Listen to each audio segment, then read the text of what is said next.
الحمد للہ وحدہ لا شریک لہ والصلاة والسلام علی من لا نبی بعدہ اما بعد فاعوذ باللہ من الشیطان الرجیم بسم اللہ الرحمن الرحیم محمد الرسول اللہ اللہم صلی علی محمد وعلی آل محمد کما صلیت علی ابراہیم وعلی آل ابراہیم انک حمید مجید اللہم بارک علی محمد وعلی آل محمد کما بارکت علی ابراہیم وعلی آل ابراہیم انک حمید مجید۔ آپ کو یاد ہوگا کہ ہمارے گزشتہ سبق میں بات چل رہی تھی کہ نبی کے لیے 4 چیزیں ضروری ہیں۔ نمبر 1 انسان ہو، نمبر 2 مبعوث من اللہ ہو، نمبر 3 معصوم عن الخطا ہو، نمبر 4 مفروض الاتباع۔ گزشتہ سبق میں بات چلی تھی پیغمبر کے بشر ہونے پر، پیغمبر کے انسان ہونے پر۔ دوسری بات یہ کہ نبی مبعوث من اللہ ہوتا ہے۔ اس کا مطلب یہ ہے کہ نبوت وہبی چیز ہے، نبوت کسبی چیز نہیں۔ وہبی اسے کہتے ہیں کہ جس کے ملنے میں انسان کی محنت کو دخل نہ ہو، اللہ کی عطا ہو، اور کسبی اس کو کہتے ہیں کہ جس میں محنت انسان کرتا ہے تو اللہ عطا فرما دیتے ہیں۔ تو نبوت وہبی چیز ہے، نبوت کسبی چیز نہیں۔ عبادات کی بنیاد پہ انسان عابد، ولی، قطب، غوث، ابدال بن سکتا ہے، لیکن عبادت کی بنیاد پہ انسان نبی نہیں بن سکتا، اعمال کی بنیاد پہ انسان نبی نہیں بن سکتا۔ تو نبی مبعوث من اللہ ہوتا ہے، یعنی اس کی نبوت میں پیغمبر کے اعمال کو دخل نہیں ہوتا، اور جس کو اللہ تعالیٰ نبی بناتے ہیں عالم ارواح میں اس میں کے لیے نبوت کا فیصلہ ہو جاتا ہے۔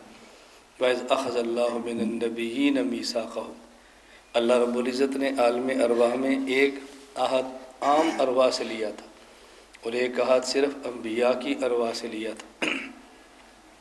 تو نبی مبعوث من اللہ ہوتا ہے، عبادت کی بنیاد پہ نبی نہیں بنتا۔ اس لیے کوئی شخص جتنی بھی محنت کرے تو محنت سے ولایت کے مقامات حاصل کر سکتا ہے، نبوت کا ادنا سا مقام بھی اس کو نہیں مل سکتا۔ اور آپ ایک بات پہ بہت حیران ہوں گے کہ چونکہ عبادت کسبی چیز ہے، اعمال کی بنیاد پہ ملتی نہیں ہے، اس لیے اللہ نے عمل کو کمال نبوت میں رکھا ہی نہیں ہے۔ آپ کہتے ہیں نا فلاں بندہ بہت با کمال ہے، کیوں؟ سخی ہے، بہت با کمال ہے، سچ بولتا ہے، بہت با کمال ہے، اس کی یہ خوبیاں ہیں۔ کمالات نبوت میں سے عمل شامل ہی نہیں ہے۔ کمال نبوت علم ہے، کمال نبوت عمل نہیں ہے۔ کمال نبوت کے علم ہونے کی دلیل کیا ہے؟ کہ کسی شخص کا کمال وہ ہوتا ہے جو اس میں ہو اور دوسرے میں نہ ہو، یا دوسرے میں ہو تو اس جتنا نہ ہو، اسے کہتے ہیں کمال۔ کوئی ایک میرا شاگرد ہے، وہ دوسرے طلبہ سے کہتا ہے کہ جی ہمارے استاد جی کا کمال ہے کہ سفید پگڑی باندھتے۔ وہ لڑکا کہتے ہیں تو میں بھی باندھتا ہوں، اس میں استاد کا کمال کیا ہے؟ ہمارے استاد جی کا کمال ہے 4 گھنٹے پڑھاتے ہیں۔ اس نے کہا ہمارے استاد جی 6 گھنٹے پڑھاتے ہیں، یہ کون سا کمال؟ کمال وہ ہوگا جو دوسرے میں نہ ہو یا کم ہو۔ علم یہ کمال نبوت ہے۔ نبی کی امت میں سے کوئی فرد علم میں پیغمبر کے برابر تو کجا نبی کے قریب بھی نہیں ہو سکتا۔ اس لیے علم یہ کمال نبوت میں سے۔ قرآن کریم میں ہے تلک رسل فضلنا بعضهم علی بعض، بعض انبیاء بعض سے افضل ہیں۔ ایک نبی دوسرے نبی سے افضل ہو، اس کی وجہ عمل نہیں ہے، اس کی وجہ علم ہے۔ جس نبی کے پاس جتنا علم ہوگا اتنا ہی وہ نبی افضل ہوگا۔ اگر نبوت میں افضلیت کی بنیاد عمل ہوتی تو نوح علیہ السلام رسول اکرم صلی اللہ علیہ وسلم سے افضل ہوتے۔ حضرت نوح علیہ السلام کی عمر قرآن کریم میں ہے 950 سال ہے۔ 40 سال کے بعد اعلان نبوت ہوا ہے۔ 910 سال آپ نے دعوت دی ہے، اور یہ دعوت عمل ہے۔ حضور اکرم صلی اللہ علیہ وسلم کی عمر 63 سال ہے، 40 سال کے بعد اعلان نبوت ہوا تو آپ نے 23 سال تک دعوت دی ہے، جو کہ عمل ہے۔ تو نوح علیہ السلام کا دعوت والا عمل یہ 910 سال کا ہے، ہمارے پیغمبر کا دعوت کا عمل یہ 23 سال کا ہے۔ افضل ہمارے نبی، معلوم ہوا کہ اس کی وجہ عمل نہیں ہے بلکہ اس کی وجہ علم ہے۔ اور رسول اکرم صلی اللہ علیہ وسلم تمام انبیاء سے اعلیٰ ہیں۔ قرآن کریم میں ہے مصدق لما معکم، یہ جو آخر میں پیغمبر آئیں گے وہ ان تمام علوم کی تصدیق کریں گے جو جمیع انبیاء کے پاس ہوں گے، اور کسی علم کی تصدیق وہ شخص کرتا ہے جس کو وہ علم آتا ہو۔ استاذ ناہمیر کا سبق پڑھائے، طالب علم پورا سال کاپی لکھتا رہے اور سال کے آخر میں یا ثانیہ والے سال ہدایت النحو پڑھے، اس کی بنیاد پر ناہمیر کی کاپی میں کچھ اضافے کر لے اور اس کو جی چاہے میں اس کو کتاب کی صورت میں چھاپ دوں۔ اب اس نے کتاب مکمل کر لی تو یہ تصدیق کسی قاری صاحب سے نہیں کرائے گا کہ قاری صاحب اس پہ تصدیقی کلمات لکھ دو، یہ اس کے پاس جائے گا کہ جو نحو کا عالم ہو یا نحو کا امام ہو، تاکہ آپ تصدیق فرمائیں کہ میں نے ٹھیک لکھی ہے۔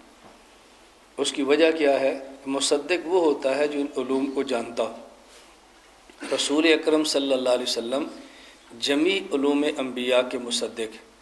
اس کا معنی کہ آپ کے پاس جمیع علوم انبیاء موجود ہے۔ کسی نبی کو تورات، کسی کو انجیل، کسی کو زبور، کسی کو صحیفے، ان سب کا علم بھی حضور کے پاس ہے، اور مزید قرآن کریم کا علم بھی اللہ کے نبی کے پاس ہے۔ تو چونکہ حضور کا علم جمیع علوم انبیاء سے زیادہ ہے، اس لیے آپ تمام انبیاء سے اعلیٰ اور افضل ہیں۔ تو کمال نبوت کیا ہے؟ بولو، علم ہے۔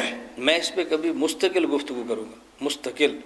اس کی وجہ کہ یہ جو بات میں نے پیش کی ہے تحذیر الناس کی ہے، مولانا قاسم نانوتوی رحمۃ اللہ علیہ کی، اور ہمیں چاہیے کہ ہم تحذیر الناس پڑھیں اور تحذیر الناس پر ہونے والے شبہات کے جوابات بھی پڑھیں، یہ ہمارے ذمہ ہیں۔ اور تحذیر الناس میں اس پہ دعویٰ نہیں کرتا، لیکن جو چیز میرے پاس ہو میں کھل کے کہتا ہوں۔ آپ کسی جامعہ، کسی دارالعلوم، کسی کے پاس جاؤ اور کو جو ہم نے تحذیر الناس آپ سے سمجھنی ہے، پھر آپ کو جو جواب ملے گا نا، اس کے بعد جب میں تحذیر الناس پڑھاؤں گا تو پھر آپ کو سمجھ آئے گی کہ میرا فن کیا ہے۔ ویسے تو آپ کو سمجھ نہیں آنی نا۔ کچھ دن پہلے میرا اسلام آباد کا سفر تھا تو ایک جامعہ والے نے مجھے کہا کہ آپ تھوڑا سا بیان کر دیں۔ میں نے پون گھنٹہ بیان کی، جب بیان ختم ہو گیا نا تو میں نے کہا میں نے آپ کو تحذیر الناس پڑھائی ہے۔ مدرس بھی حیران ہو، اتنی آسان کتاب ہے؟ میں نے کہا دیکھیں کتنی آسان ہے۔ قاری محمد طیب دارالعلوم دیوبند کے 40 سالہ محتم ہیں، وہ فرماتے ہیں مجھے نہیں سمجھ آئی جب تک میں نے سبق نہیں پڑھی۔ یہ بات سمجھ آ رہی ہے؟ یہ جو معاصر ہوتے ہیں نا، یہ ان باتوں کو نہیں مانتے، اس کو بہت بڑے لوگ مانتے ہیں۔ خطبات حکیم الامت تھانوی کا حوالہ حضرت مدنی نہیں دیتے تھے، ہم دیتے ہیں۔ وہ تو آپس میں ایک جیسے تھے، دونوں بڑے تھے۔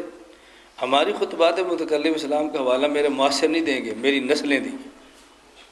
اور یہ میں طلبہ سے کہتا ہوں، بھائی پوچھے نا کہاں لکھا ہے، کوئی جی خطبات متکلم اسلام میں لکھا ہے، غلط لکھا تو آپ اس کی وضاحت کریں۔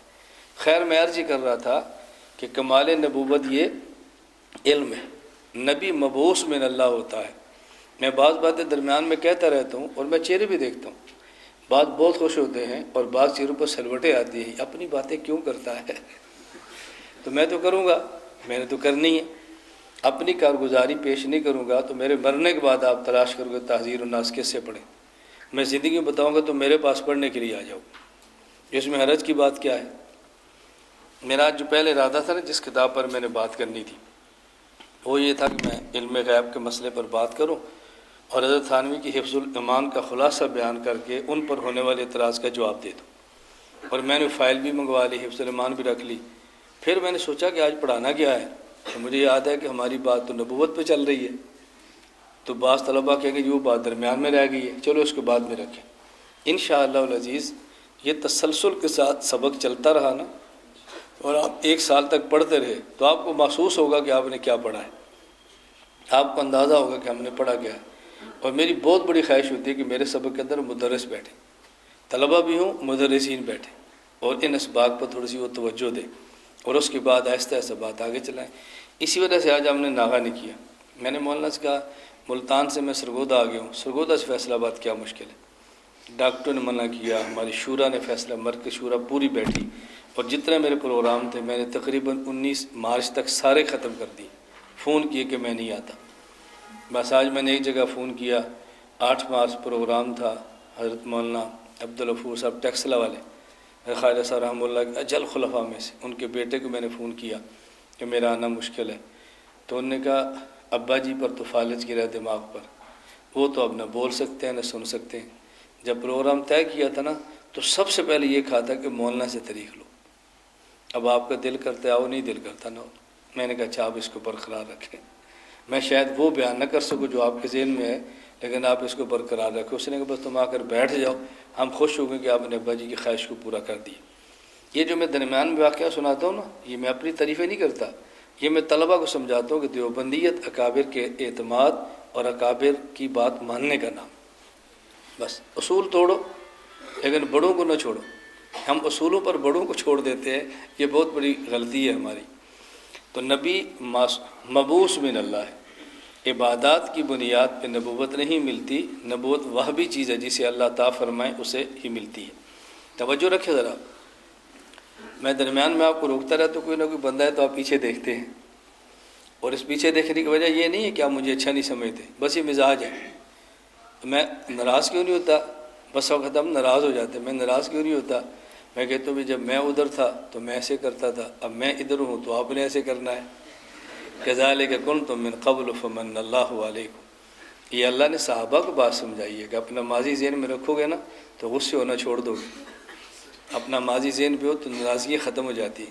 میرے ذہن میں اپنا ماضی رہتا ہے، اس لیے ہمارا کبھی پھڈا نہیں ہوتا، میں کبھی ان باتوں پر ناراض نہیں ہوتا۔ میرا صبح سبق تھا، سورۃ الفجر کا تفسیر چل رہی تھی، تو مطالعہ ختم کیا تو میں نے کہا بھی جو حفظ میں وہ بچے جو یتیم ہیں ان کو بلاؤ۔ 12-13 لڑکے آ گئے، میں نے پوچھا والد کیا کرتے ہیں؟ میں سوچنا چاہتا تھا کہ یتیم ہیں بھی نہیں، 1-2 کے والد کام کرتے تھے، تو میں نے سب کو تھوڑے تھوڑے پیسے دیے، وہ چلے گئے۔ پھر میں نے بلا کر پوچھا بھائی ان کا تو والد ہے، میں نے یتیم بلائے تھے۔ انہوں نے کہا جو بعض یتیم ہے لیکن صاحب حیثیت ہے، بعض یتیم نہیں ہے لیکن یتیموں کی طرح ہے، اس لیے ہم نے ایک فہرست بنا رکھی ہے کہ ان کو نہیں چھوڑنا۔ تو میں بھائی پاس بیٹھا تھا، میں نے کہا دیکھو میں سورت پڑھانے کے لیے جا رہا ہوں، مسکین کی بات ہے، یتیم کی بات ہے، میں بھی عمل نہیں کروں گا تو طلبہ پر اثر کیسے ہوگا؟ اس لیے میں چاہتا ہوں میں جانے سے پہلے کچھ صدقہ کر کے جاؤں۔ کو میں نے 1000 نہیں دیا، جتنے میری اوقات ہے چلو 100 دے دو تھوڑے۔ پھر میں نے گھر والوں کو فون کیا جو بچی ہیں اس میں یتیم کتنی ہیں؟ انہوں نے کہا یتیم تو نہیں، غریب 12 ہیں یا 13 ہیں۔ میں نے کہا اچھا مجھے یاد کرانا، ان کو بھی آپ نے پیسے دینے۔ یہ میں کام کیوں کرتا ہوں کہ میں نے غربت بہت کاٹی، میں طالب علم تھا اور بہت غربت کاٹی ہے، اس لیے پھر مجھے اپنا غربت کا طالب علمی کا زمانہ ہمیشہ یاد رہتا ہے۔ تو میں درمیان میں ایسی بات اس لیے کہتا رہتا ہوں کہ جب آپ پیچھے دیکھتے ہیں میں غصے کیوں نہیں ہوتا کہ ذالک کنتم من قبل، لیکن سمجھانا چاہیے تاکہ یہ عادت اچھی نہیں ہے اور ختم ہو جائے۔ جو میرے اندر عادت اچھی نہیں تھی اور اگر کسی دوسرے کے اندر نہ ہو تو سمجھانا تو چاہیے نا، میرے اندر عادت تھی یہ بھی اچھی نہیں تھی، آپ کے اندر ہے یہ بھی اچھی نہیں ہے، تو میں نے گندی عادات کو بدلنے کی کوشش کرنی چاہیے۔ ایک تو میں نے سمجھایا کہ نبی مبعوث من اللہ ہے، مبعوث من اللہ کا اب دوسرا مطلب سمجھو واہبی اور کسبی کے علاوہ۔ ہمارے یہاں 2 لفظ استعمال ہوتے ہیں، ایک لفظ ہوتا ہے الیکشن، ایک ہوتا ہے سلیکشن۔ الیکشن اسے کہتے ہیں کہ جہاں پر عوام کسی کو منتخب کرے، نیچے والے، اور سلیکشن کہتے ہیں جس کا حکومت انتخاب کرے۔ نبوت الیکشن سے نہیں ہوتی، نبوت سلیکشن سے ہوتی۔ اللہ رب العزت احکم الحاکمین، تو جس کا انتخاب اللہ براہ راست کرتے ہیں اس کو سلیکشن کہتے ہیں، اور جس کو لوگ چنتے ہیں اس کو الیکشن کہتے ہیں۔ کام تو اللہ ہی لیتے ہیں، اللہ نہ چاہے تو کام بندہ نہیں کر سکتا، لیکن ظاہری اسباب نظر آ رہے ہوتے ہیں۔ میں یہاں پر آیا ہوں تو اللہ نے توفیق دیا تو بیان ہوا ہے، آپ کو توفیق ملی ہے تو آپ، لیکن ظاہری اسباب ہے نا، مولانا نواز صاحب نے دعوت دی ہے، مجھے بھی بلایا ہے، آپ کو بلایا، یہ ظاہری اسباب ہیں ہمارے۔ اور الیکشن الگ چیز ہے اور سلیکشن الگ چیز، دونوں میں فرق کیا ہے؟ اگر الیکشن سے کوئی بندہ منتخب ہو اور وہ کرپٹ نکلے تو حکومت پر اعتراض نہیں ہوتا، اور اگر سلیکشن سے بندہ منتخب اور کرپٹ نکلے تو پھر اعتراض حکومت پر ہوتا ہے۔ ہمارے ووٹوں سے ایم این اے بنے اور کرپٹ آدمی ہو اور ہم اعتراض حکومت پر کریں کہ تم نے کرپٹ آدمی کو وزیر کیوں بنایا، حکومت والے کہیں گے ایم این اے ہم نے تو نہیں بنایا، تم نے ووٹ دیے تھے نا، جب یہ کرپٹ تھا تو اس کو ووٹ نہ دیتے۔ اور اگر ایک بندہ وزیر بنے اور ہمارے ووٹوں سے ایم این اے بن کے اسمبلی میں نہیں گیا، اس کو حکومت نے براہ راست وزیر منتخب کیا، وہ کرپٹ ہو، اب حکومت سے کہیں گے آپ نے اس کو وزیر کیوں بنایا ہے۔ تو جب الیکشن سے بندہ منتخب ہو تو اعتراض حکومت پہ نہیں ہوتا ہے، اور جب سلیکشن سے منتخب ہو تو پھر اعتراض حکومت پہ ہوتا ہے۔ ایک درمیان میں اعتراض کا جواب دینے لگا ہوں کہ ذہن میں شبہ نہ آ جائے کہ اس کا مطلب کہ اگر کرپٹ وزیر ہو تو حکومتوں پر اعتراض نہیں کرنے چاہیے۔ اس کا معنی یہ ہے ایک بندہ کرپٹ تھا، وزیر بن گیا، اب اعتراض حکومت پہ نہیں ہے، اور اگر الیکشن سے بنا ہے پھر بعد میں کرپٹ ہوا ہے، حکومت کے علم میں ہے، پھر بھی حکومت نوٹس نہیں لیتی، اب اعتراض حکومت پر ہے۔ دونوں باتوں میں فرق اچھی طرح سمجھ لیں۔ تو نبوت کا تعلق چونکہ سلیکشن سے ہے، الیکشن سے نہیں ہے، اس لیے اللہ اپنے پیغمبر کو معصوم بھی بناتے ہیں۔ کیوں؟ اب اگر پیغمبر گناہ کرے اور پیغمبر نافرمانی کرے الیاذ باللہ، تو پھر اعتراض اللہ پر ہوگا آپ نے ایسا بندہ نبوت کے لیے کیوں چنا جو اہل نہیں تھا۔ اگر نبوت سے گناہ سرزد ہو، اعتراض پھر نبی پر نہیں ہوتا، پھر اعتراض منتخب کرنے والے خدا اور اللہ پر ہوتا ہے۔ تو چونکہ نبوت الیکشن سے نہیں ہوتی، سلیکشن سے ہوتی ہے، اس کا تقاضا یہ ہے کہ اللہ اپنے نبی کو معصوم بنا دیتے۔ تو نبی مبعوث من اللہ بھی ہے اور معصوم عن الخطا بھی ہے۔ میں اس کی ایک مثال دیتا ہوں۔ رسول اکرم صلی اللہ علیہ وسلم کی ازواج مطہرات امہات المومنین رضی اللہ تعالی عنہن 11 ہیں۔ بیک وقت آپ کے نکاح میں 9 ہیں، لیکن ویسے ازواج کی تعداد 11 ہے۔ ان 11 میں سے واحد بیوی حضرت امی عائشہ رضی اللہ تعالی عنہا ہیں، جن پر منافقین نے نازیبہ الزام لگایا ہے۔ باقی 10 بیویوں میں سے کسی بیوی پر وہ الزام نہیں لگا جو امی عائشہ رضی اللہ تعالی عنہا پر لگا ہے۔ حضرت ام المومنین امی عائشہ رضی اللہ تعالی عنہا پر الزام لگا، اخلاقیات کا الزام لگا، تو حضرت امی عائشہ رضی اللہ تعالیٰ عنہ کا دفاع رسول اکرم صلی اللہ علیہ وسلم نے نہیں فرمایا۔ کوئی حدیث میرے علم میں نہیں ہے کہ حضور نے دفاع فرمایا۔ آپ مشورہ تو کرتے تھے کیا کریں، لیکن آپ نے دفاع نہیں فرمایا۔ میری بیوی پر الزام لگے تو میں دفاع کرتا ہوں، آپ کے ہاں کسی بیوی پر الزام لگے تو آپ دفاع کرتے ہیں، لیکن پیغمبر کی بیوی پر الزام لگ رہا ہے اور رسول اکرم صلی اللہ علیہ وسلم دفاع نہیں فرما رہے۔ آپ دفاع کیوں نہیں فرما رہے؟ اللہ کے نبی ارشاد فرماتے ہیں، حدیث پاک میں ہے، ما تزوجت بشیء من نسائی وما زوجت بشیء من بناتی الا بوحی جاء به جبرائیل علیہ السلام۔ میں نے جب بھی کسی کی بیٹی لی ہے یا کسی کو بیٹی دی ہے تو مرضی سے نہ لی ہے اور نہ دی ہے، ہمیشہ میں نے وحی کے بعد لی اور وحی کے بعد دی ہے۔ اب اس کا معنی یہ ہے ام المومن امی عائشہ رضی اللہ تعالی عنہا یہ انتخاب مصطفیٰ نہیں ہے، انتخاب خدا ہے۔ اگر امی عائشہ انتخاب مصطفیٰ ہوتی تو پھر دفاع مصطفیٰ کے ذمہ تھا، پھر حضور دفاع نہ کرتے تو آپ پر اعتراض تھا کہ آپ نے دفاع کیوں نہیں کیا۔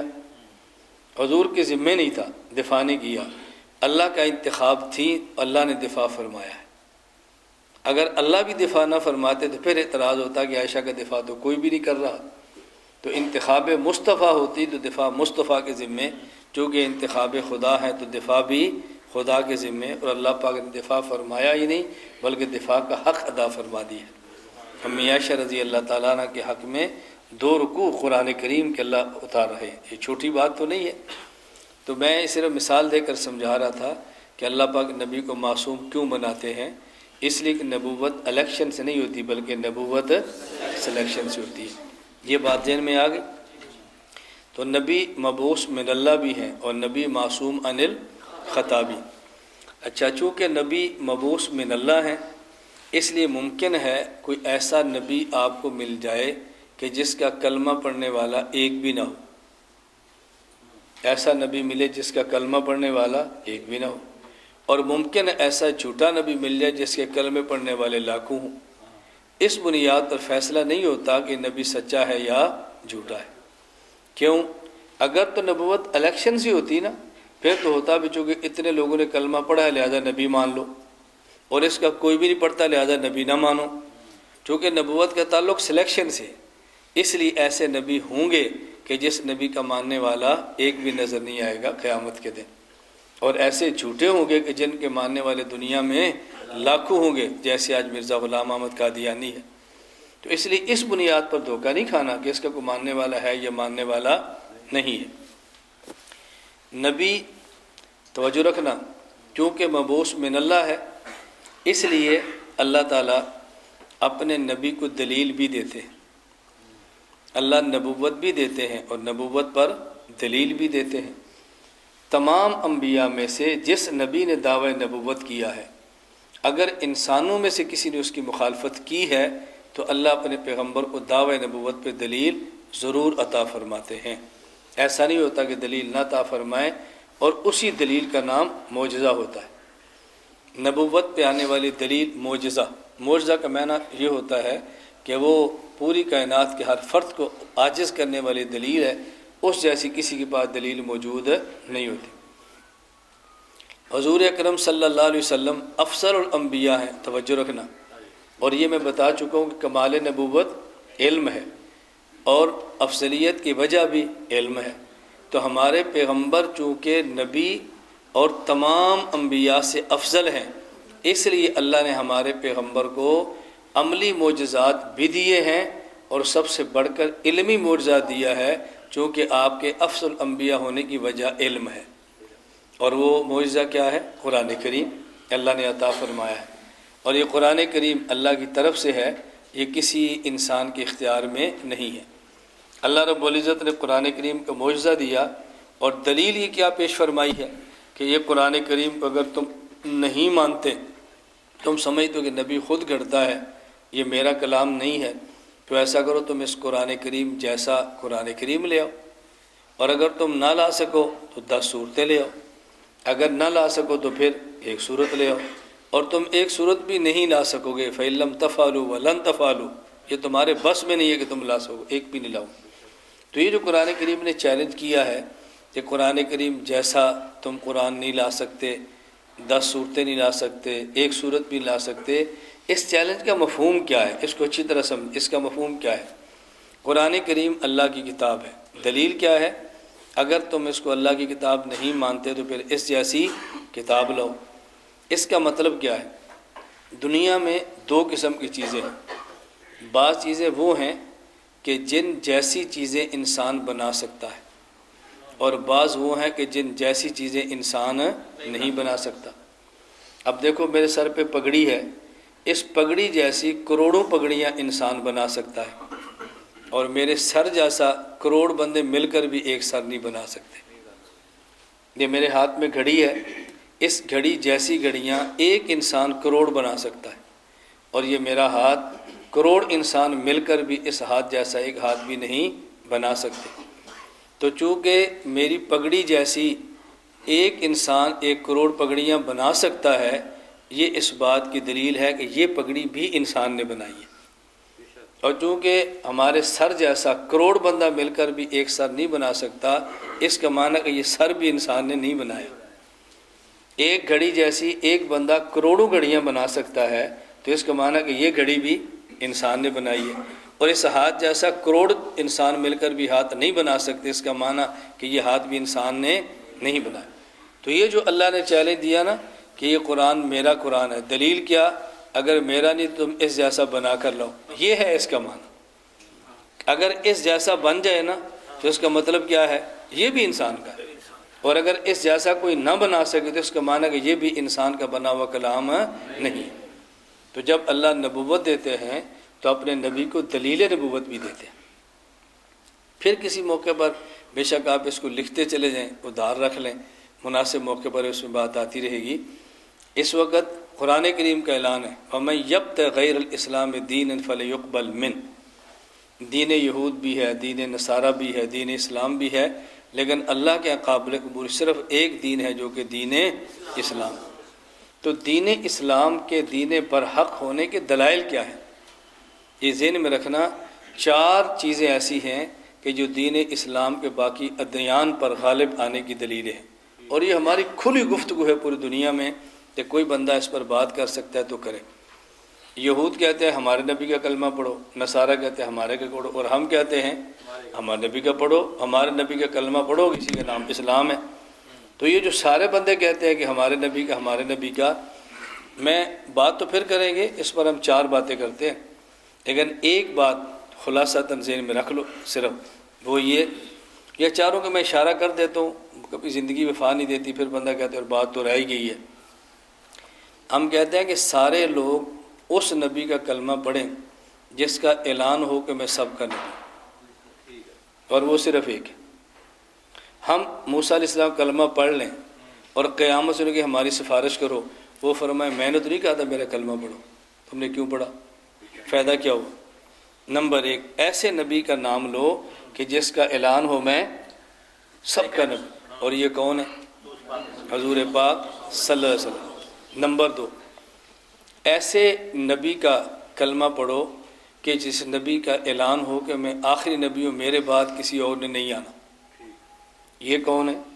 صرف، باقی کسی نبی کا اعلان نہیں ہے کہ میں آخری نبی ہوں، کسی نبی کا اعلان نہیں۔ نمبر 3، کلمہ ایسے نبی کا پڑھو کہ جب اس سے دلیل مانگے تو اس کی دلیل بھی مل جائے، معجزہ، اور وہ کون ہے؟ حضور۔ باقی جتنے نبی ہیں کسی بھی نبی کی دلیل نبوت آج دنیا میں موجود نہیں ہے، موجود ہے نا تو پھر اس سے وہ کام نہیں ہوگا جو کام نبی لیتے تھے۔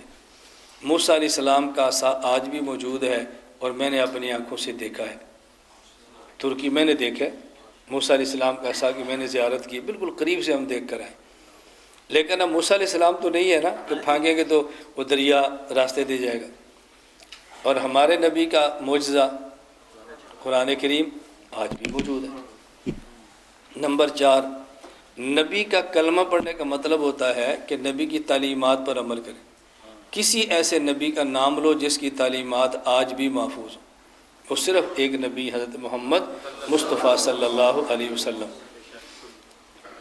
ہمارے یہاں انشاءاللہ 24-25 فروری خانقاہ اجتماع ہے سرگودا میں، یہ میں درمیان میں بات کہہ رہا ہوں، زیارت پہ بات آئی تو ہم نے انشاءاللہ اعلان کیا کہ جو خانقاہ اجتماع میں ان کو زیارات کرائیں گے، اور ایسی ایسی زیارات اللہ نے ہمیں عطا فرمائی ہیں کہ جس کا آپ تصور بھی نہیں کر سکتے۔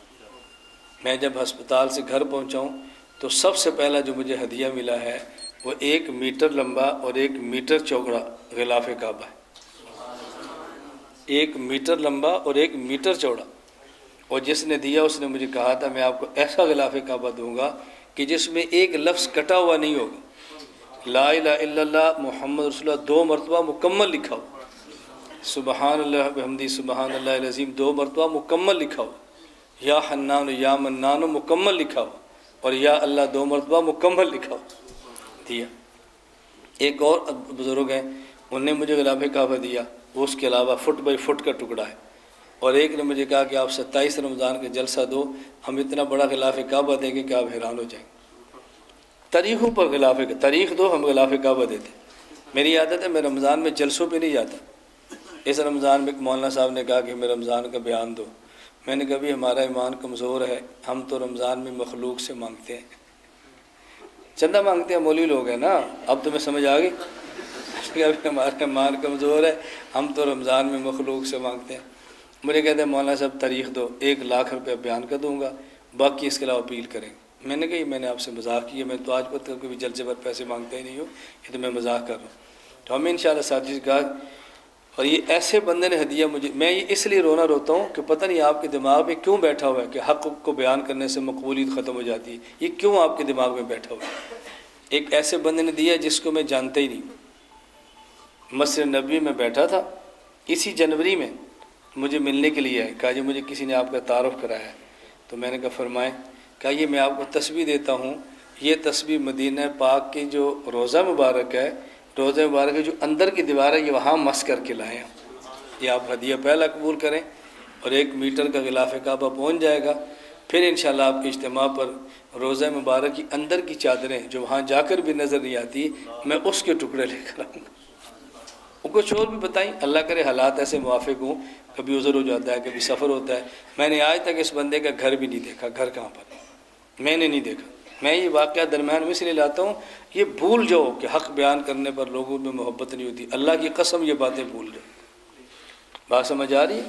اور یہ اتنا غلط ہم نے تاثر دیا نا کہ یہ جی ان معاملات پر لوگ اس لیے بولتے ہیں کہ اسے روٹی چلتی ہے، اسے پیسہ ملتا ہے، ایسے، یہ سب جھوٹ کے پلندے ہیں۔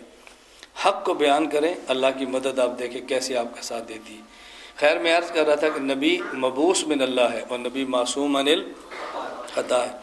معصوم عن الخطا کا معنی یہ ہے کہ اللہ اپنے نبی کو گناہ سے بچاتا ہے، اللہ اپنے نبی کو گناہ سے بچاتا ہے، اللہ نبی سے گناہ کو دور رکھتا ہے۔ کذالک لنصرف عنہ السوء، اللہ نبی کو گناہ کو نبی سے دور رکھتا ہے۔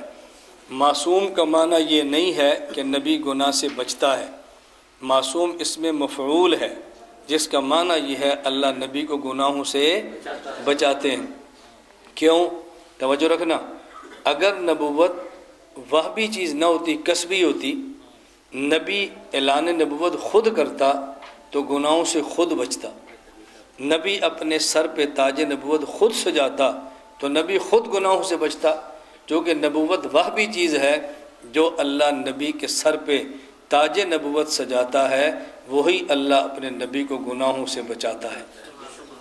میں اس کو سمجھانے کے لیے مثال دیتا ہوں کہ اگر چھوٹا بچہ دنیا میں جو بھی آتا ہے وہ خود نہیں آتا، ماں باپ کے ملنے سے آتا ہے، ماں کے پیٹ میں رہنے سے آتا ہے، خود نہیں آتا۔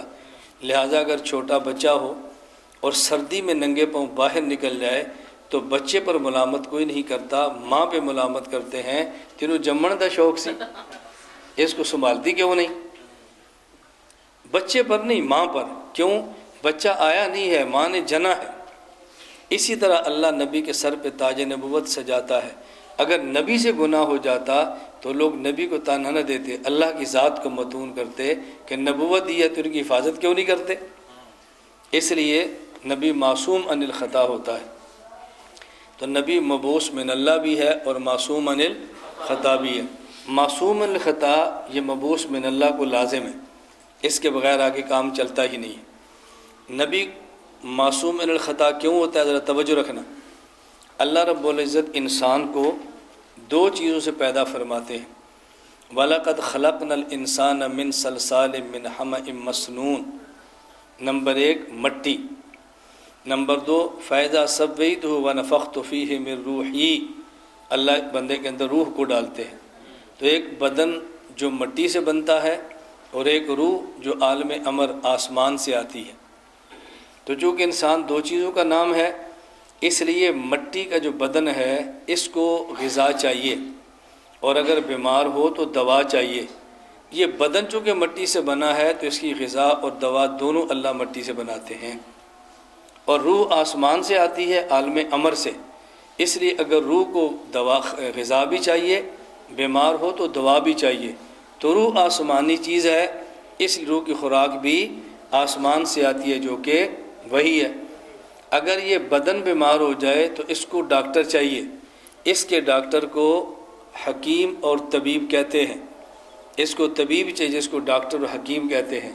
اور اگر روح بیمار ہو جائے تو اس کو بھی ڈاکٹر چاہیے، اور روح کے ڈاکٹر کو نبی اور رسول کہتے ہیں۔ روح کے ڈاکٹر کو توجہ رکھنا، یہ جسم بیمار ہو جائے مٹی والا، اس کو ڈاکٹر چاہیے، اس کے ڈاکٹر کا اس طبیب چاہیے، اس کے طبیب کا نام ڈاکٹر اور حکیم ہے۔ اور روح بیمار ہو جائے تو اس کو بھی طبیب چاہیے، اس کے طبیب کا نام نبی اور رسول ہے۔ اور یہ ہمارا ایک عرفی ضابطہ ہے، ہمارے عرف میں ہے کہ جو طبیب جس مرض کا معالج ہوتا ہے، مرض میں مبتلا ہونا یہ طبیب کا عیب ہوتا ہے۔ نبی امراض جسمانیہ کے معالج بن کے نہیں آتے، اس لیے نبی میں جسمانی مرض آ جائے تو نبی کا عیب نہیں ہوتا۔ اور نبی چونکہ امراض روحانیہ کے معالج ہیں اور مرض روحانی کا نام گناہ ہے، تو نبی کا خود گناہ میں مبتلا ہونا یہ پیغمبر کا عیب ہے، اس لیے اللہ اپنے پیغمبر کو گناہوں سے محفوظ رکھتے ہیں۔ تو یہ دو چیزیں ہو گئی، نمبر 1 جسم مٹی سے بنتا، نمبر 2 روح فَإِذَا سَوَّيْتُ وَنَفَخْتُ فِيهِ مِن رُوحِي، اللہ نے روح کی نسبت اپنی طرف فرمائی ہے۔ اس کا معنی یہ نہیں ہے کہ اللہ نے اپنی روح میں سے روح پیدا کر دی ہے۔ توجہ رکھیں، یہ سمجھیں گے تو مسئلہ حل ہو جائے گا۔ کہا جی حدیث پاک میں اللہ فرماتے ہیں، حضور پاک فرمائے اول ما خلق اللہ نوری، کس سمجھ گئے؟ نوری، دیکھو یا کی نسبت کس کی طرف ہو رہی ہے؟ میں نے کہا نسبت سے کیا ہوتا ہے؟ یسألونک عن الروح قل الروح من امر ربی فاذا سویت ونفخت فیہ من روحی، اللہ نے روح کی نسبت اپنی طرف کی ہے، تو کیا یہ اللہ کی روح میں سے کوئی روح نکل کر آئی ہے؟ انسان کی عظمت کے پیش نظر اس میں جو روح ڈالی ہے اس کی خدا نسبت اپنی طرف فرما دی، اور اس پر بحث چونکہ بہت دقیق اور عمیق ہے، عام بندہ شاید سمجھنے کا متحمل نہ ہو کہ روح کی نسبت اپنی طرف کیوں فرما دی ہے۔ وَيَسْأَلُونَكَ عَنِ الرُّوحِ قُلِ الرُّوحُ مِنْ أَمْرِ رَبِّي، میں صرف اشارہ کر دیتا ہوں، انسان میں ایک ہے انسان کا جسم، ایک اس کے اندر ہے انسان کے اندر روح جسے نفس کہتے ہیں، یہ مادہ ہے، مجرد عن المادہ نہیں ہے، اور ایک اس کے اندر روح ہے جو لطیف ہے۔ بات سمجھ آ رہی ہے؟ یہ کیا ہے؟ لطیف۔ انسان نمبر ایک بدن، نمبر دو اس کے اندر روح، یہ روح جسے نفس کہتے ہیں، آگ پانی مٹی ہوا، اس سے ایک بخار پیدا ہوتا ہے، اس کا نام روح ہے، اور یہ لطیف چیز ہے کہ اس کا جسم نظر نہیں آتا، یہ انسان کے جسم میں ہوتی ہے۔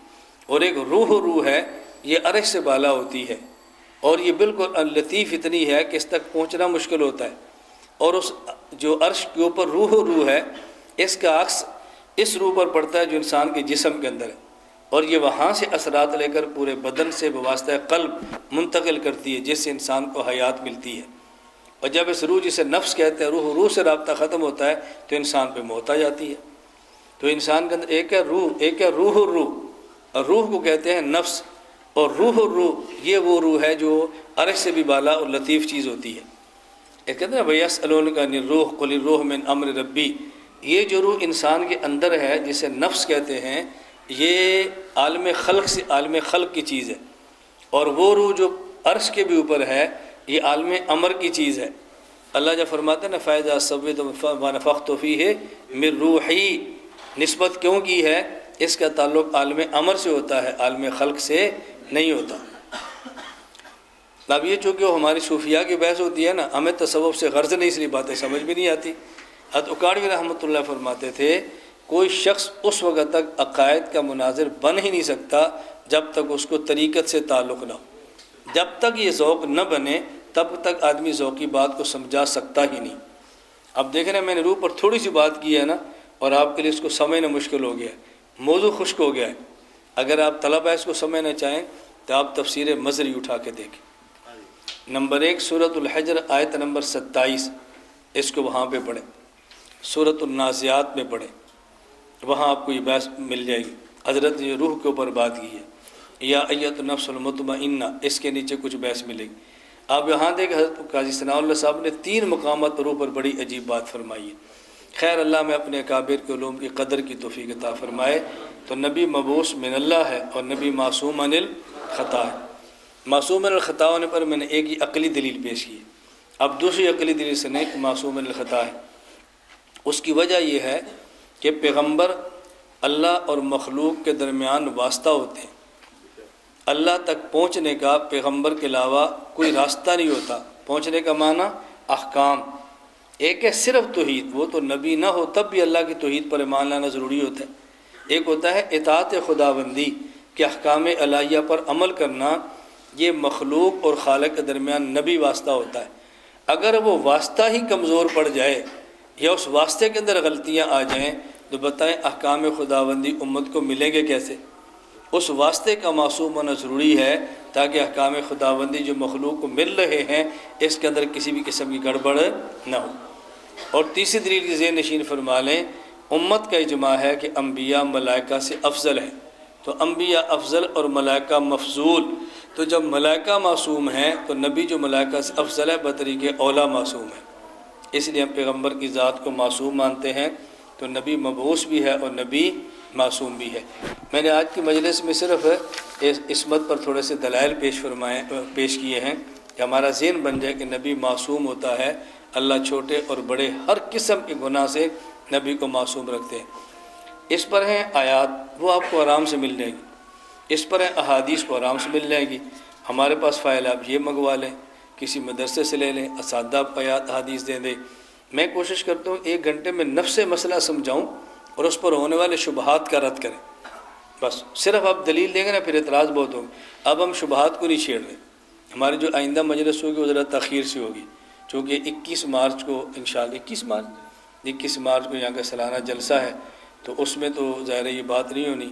اس کے بعد اپریل امتحان شروع ہو جانے ہیں اور ہمارا بھی دورہ تحقیق المسائل ہوگا، تو پھر اگلی نشست ہماری لگتا ہے رمضان کے بعد شوال میں ہوگی انشاءاللہ۔ اس میں پھر عصمت انبیاء پر ہونے والے اعتراضات جو ہیں اس کو صاف کر لیں۔ ایک مسئلہ بڑے اختصار سے سماعت فرما لیں۔ جب ہم نماز پڑھتے ہیں تو گزشتہ مسئلہ چلا تھا کہ پاؤں کے درمیان فاصلہ کتنا ہونا چاہیے، اللہ کرے آپ کے ذہن میں ہو۔ اب ہمارے یہاں مسئلہ چلتا ہے کہ جب ہم نماز پڑھتے ہیں تو ہاتھ کہاں باندھیں یا کیسے باندھیں۔ ہم بحمد اللہ تعالیٰ مسئلہ پورا بتاتے ہیں۔ نمبر 1 کیسے باندھیں، نمبر 2 کہاں باندھیں۔ لوگ یہ تو بتائیں گے کہاں باندھیں، لیکن یہ نہیں بتائیں گے کیسے باندھیں۔ حنفیت پورے دین کا نام ہے، ادھورے دین کا نام نہیں ہے۔ تو ہم یہ بتاتے ہیں کہ کیسے باندھیں اور کہاں باندھیں۔ ہمارے یہاں علامہ عینی نے عمدۃ القاری میں لکھا ہے کہ ہمارا جو طریقہ ہے وہ یہ، دائیں ہاتھ کی ہتھیلی بائیں ہاتھ کی پشت پہ رکھیں۔ نمبر 1 دائیں ہاتھ کا انگوٹھا اور چھوٹی انگلی اس سے بائیں ہاتھ کو کھٹے سے پکڑیں۔ نمبر 3 دائیں ہاتھ کی درمیانی 3 انگلیاں بائیں ہاتھ کی بازو کلائی اس کے اوپر رکھیں۔ نمبر 4 ہاتھ ناف کے نیچے باندھیں۔ تو نمبر 1 کیسے باندھیں اور نمبر 2 کہاں باندھیں۔ یہ بات ہم کیوں کرتے ہیں؟ اس لیے کہ روایات 4 قسم کی ہیں۔ نمبر 1 صحیح ابن حبان، سنن نسائی، سنن ابی داؤد روایت موجود ہے۔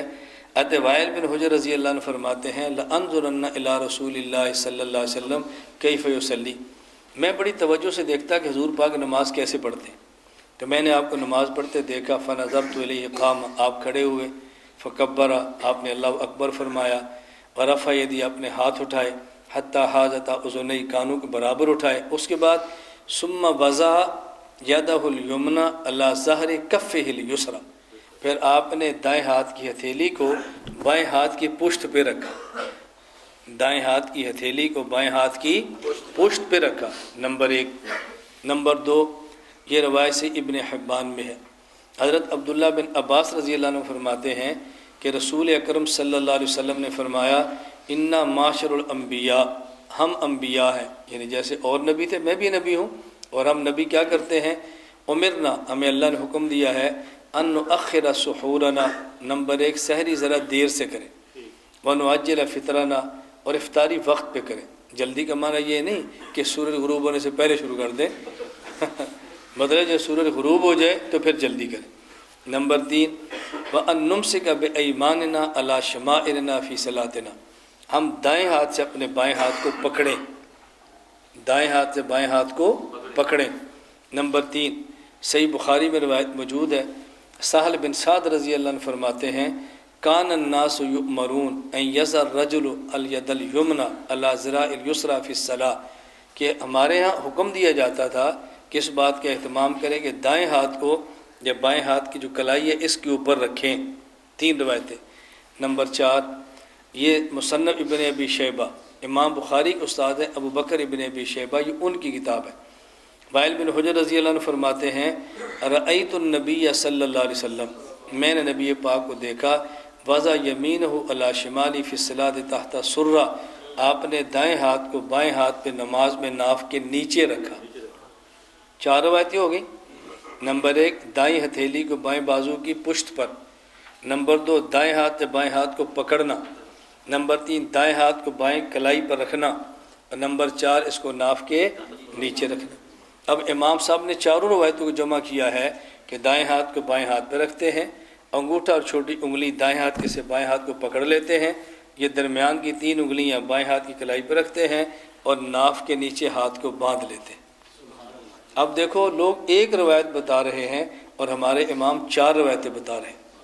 حضرت پھر بھی کہتے ہیں ابو حنیفہ کو حدیثیں نہیں آتی تھی کیسی عجیب بات ہے۔ اللہ ہم سب کو بات سمجھنے کی توفیق عطا فرمائے۔ تو یہ ایک عقیدہ اور ایک مسئلے پر میں نے گفتگو کی ہے۔ بس مختصر سے ذکر فرما لے، اس کے بعد دعا کر لیتے ہیں۔ یہ ہمارے لگتا بہت عجیب ہے کہ عقائد کے مجلس کے بعد ذکر۔ ہمارے ہاں دو چیزیں چل رہی تھی، نمبر 1 تزکیہ، نمبر 2 نظریہ۔ تزکیہ کا معنی جہاں پر خانقاہی ماحول ہوتا ہے نا، وہاں عقائد کی بات کو فرقہ واریت سمجھا جاتا ہے، اور جہاں عقائد کا ماحول ہوتا ہے نا، وہاں ذکر کے مجلس کو مجھے لفظ تو میں سخت نہیں بولتا، لیکن ذکر کے مجلس کرنے والوں کو بیکار سا بندہ سمجھا جاتا ہے۔ عقائد پر کام نہیں کرتے، عقیدے پر کام نہیں کرتے، غیرت ان کے اندر نہیں ہے، خانقاہوں میں گھسے ہوئے ہیں۔ ہم نے دونوں کام اکٹھے کر دیے ہیں، تزکیہ بھی اور نظریہ بھی۔ عقائد پر بھی محنت کرو اور اللہ اللہ بھی کرو۔ اور یہ بات میری بات اچھی طرح سمجھ لیں، میں اس کو بہت اچھی طرح سمجھتا ہوں۔ 4 گھنٹے کا بیان آپ توجہ سے سن لیں گے، 4 منٹ کے ذکر کے لیے آپ تیار نہیں ہوں گے۔ یعنی عجیب بات یہ ہے کہ 4 گھنٹے کا بیان یہ راستہ ہے اور اللہ ہماری منزل ہے۔ 4 گھنٹے کا بیان سن لیں گے، اللہ کے نام سے بھدکنا شروع کریں گے۔ اب میں اس پر آیات حدیث اس لیے نہیں پڑھتا کہ آپ سمجھیں کہ شاید ہمارے خلاف باتیں کر رہے ہیں۔ یہ بات دل میں رکھ لیں کہ منافقین کی علامات جو قرآن کریم میں ہے، اس میں ایک علامت کیا ہے؟ وَإِذَا قَامُوا إِلَى الصَّلَاةِ قَامُوا كُسَالَىٰ وَلَا يَذْكُرُونَ اللَّهَ۔ منافق کی علامت یہ ہے کہ وہ ذکر کرتا ہے لیکن تھوڑا کرتا ہے۔ اس کا مطلب کہ مومن کی علامت ہے کہ اس کو ذکر تھوڑا یا زیادہ کرنا چاہیے، زیادہ، اور ہم تھوڑے سے بھی دوڑتے ہیں۔ اس سے آپ اندازہ فرمائیں کہ ہمارے ایمان کی سطح کیا ہوگی۔